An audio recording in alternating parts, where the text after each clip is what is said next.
Welcome to channel of रचित classes. आज हम बात करेंगे ऑडिटिंग के अंदर एक नेक्स्ट टॉपिक की। जो टॉपिक है हमारा आज का है उसे कहते हैं लिमिटेशंस ऑफ ऑडिट। तो ऑडिट की बहुत सारे एडवांटेज के साथ साथ बहुत सारे लिमिटेशंस भी हैं। तो क्या लिमिटेशंस है उसके बारे में डिस्कस करते हैं। तो सबसे पहली चीज यहाँ पे बताई गई है कि auditing has a numerous advantage but has a certain limitations too. इसकी कितनी लिमिटेशंस भी है। So auditor has to depend upon the books of accounts and the record produced before him by the management of the organization. यानी बहुत बार हम देखते हैं auditing के अंदर कि ऑडिटिंग करने से पहले अकाउंट्स लिखे जाते हैं और जो भी अकाउंट्स लिखे जाएंगे वो मैनेजमेंट के अंडर यानी जो अकाउंट डिपार्टमेंट होगा उसके द्वारा दिखाया जाएगा, उसके द्वारा बनाया जाएगा। तो जिस तरह से अकाउंट्स बनाए गए हैं, जिस तरह से मैनेजमेंट ने बोला गया है, वही प्रोसीजर वो लोग फॉलो करेंगे और उसी तरह से उसको रिकॉर्ड किया जाएगा।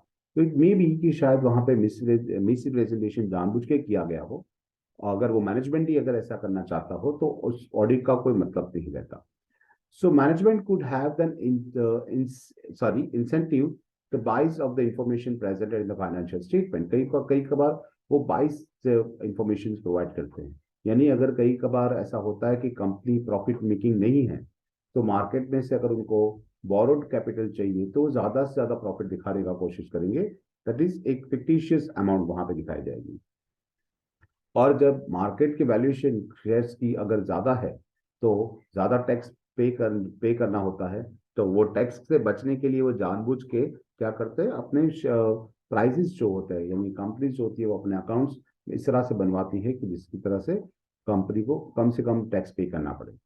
So as a financial statement are one of the means used to evaluate the management performance.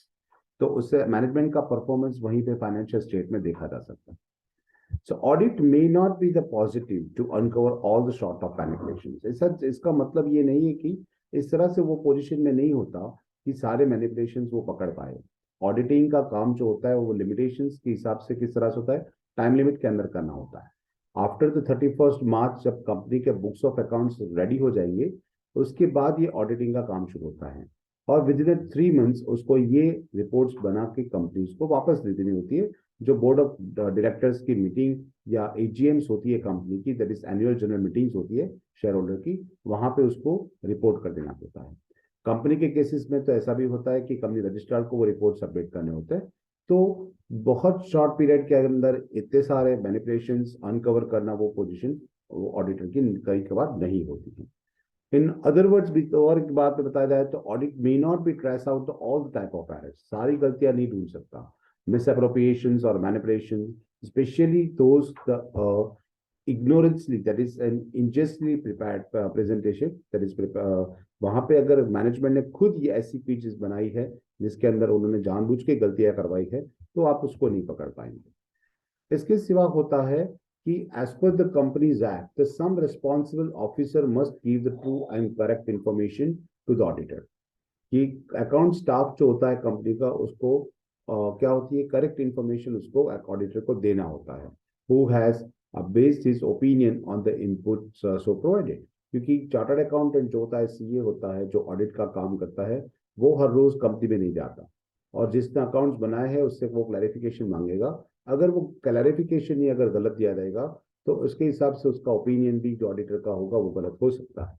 सो अगर इनपुट से अगर गलत है तो उसके अंदर आपका आउटपुट सही नहीं निकलने वाला, वो ठीक बात।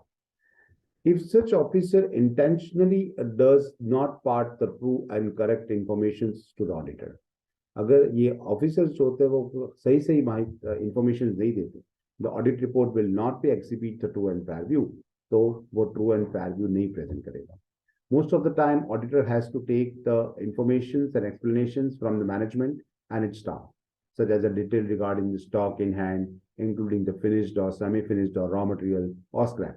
यानी उसके जो स्टाफ से वो इंफॉर्मेशन लेनी होती है। तो अगर उनका स्टाफ जो अकाउंट स्टाफ जो बताएगा ऐसे उनको प्रेजेंट करना होता है, उसके हिसाब से उनको काम करना होता है।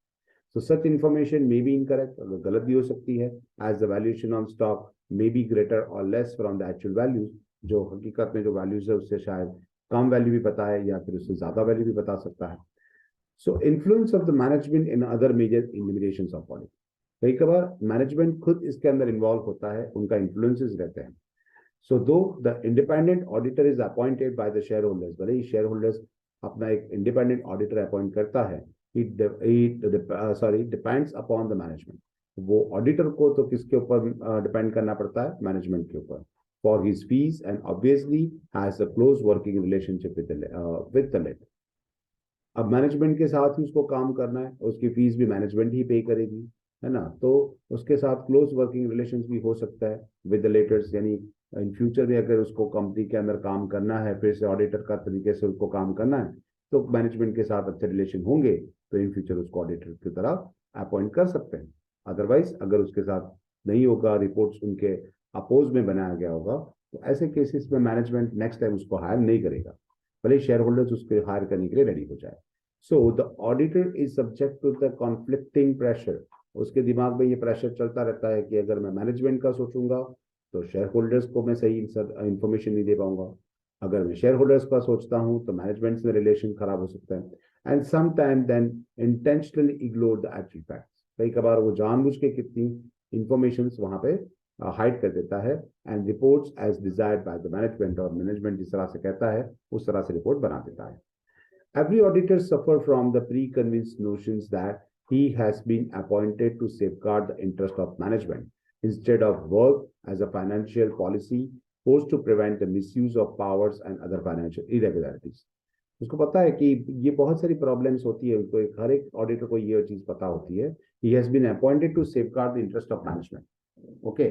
लेकिन इंस्टेड ऑफ इट उसके सिवा होता है क्या, work of the financial policy और prevent the misuse of power कोई नहीं कर रहा, या इरेगुलरिटीज मेंशन नहीं हो रही। अगर ऐसी सारी चीजें ऐसी सारी चीजें अगर आप ऑडिटर ने अपने रिपोर्ट्स में बता दी, तो शेयर मार्केट में वो कंपनी के शेयर्स भी डाउन हो सकते हैं, पावर्स का मिसयूज वो भी हुआ है तो भी शेयर मार्केट में या मार्केट में एक बैड इंप्रेशन क्रिएट होगा। शेयर होल्डर्स तो अपने शेयर्स बेच ही देंगे कि उनको पता चलेगा कि कंपनी में ऐसा ऐसा हो रहा है, तो शेयर की मार्केट वैल्यू कम हो जाएगी, कॉम्पिटिटर्स को उसका एडवांटेज मिल जाएगा, तो बहुत कुछ चीजें हो जाती है इसके अंदर। तो उनको पता होता है कि मैनेजमेंट की फेवर में रह के हमें काम करना पड़ेगा।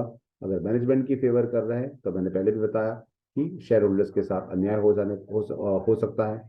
अगर शेयर होल्डर्स को उनका इंटरेस्ट अगर सेव करने गए और सारी ये इरेगुलरिटीज मेंशन की गई, तो मैनेजमेंट के साथ भी प्रॉब्लम्स क्रिएट हो सकती है। सो ये लिमिटेशंस हमने देखी। उसके सिवा लिखा है sometimes auditor finds it's very difficult to achieve the real goal of auditing. Auditing का जो मेन इंटेंस होता है detection and errors and frauds वगैरह सब, तो ये सारे कॉन्सेप्ट यानी ऑब्जेक्ट्स वो नहीं कर पाता। Hence such state of affairs there is no effective use of audit. और इसकी वजह से हम कह सकते हैं कि कई कबार ऑडिट का जो इफेक्ट होता है वो सही नहीं होता। तो ये थी आज हमने डिस्कस किया ऑडिट की लिमिटेशंस। आशा है आपको समझ में आया होगा, आपको पसंद आता होगा। आपको कैसे लगते हैं हमारे वीडियोस, वो हमें हमारे चैनल के ऊपर आप जरूर कमेंट में बताएं, और ऐसे वीडियोस आगे देखने के लिए हमारे चैनल को सब्सक्राइब करिए। Have a good day.